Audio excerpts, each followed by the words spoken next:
Siamo in pieno periodo natalizio, quindi periodo di feste, dove cerchiamo di alternare qualche giornata passata in casa al calduccio a qualche momento di tranquillità, di serenità e di svago.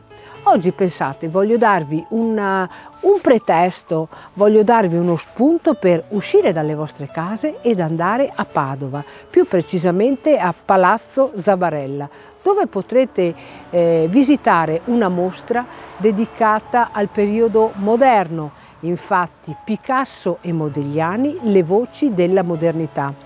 C'è un'esposizione di 65 opere suddivise in 6 sezioni.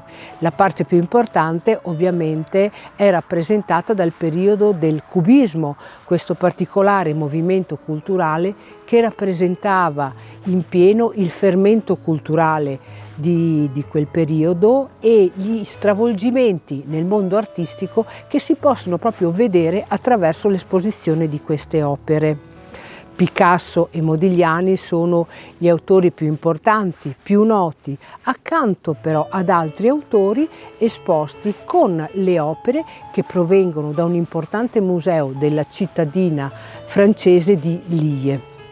Voi in questo periodo pensate di visitare altre mostre? Se sì, io vi invito a scriverlo qui sotto.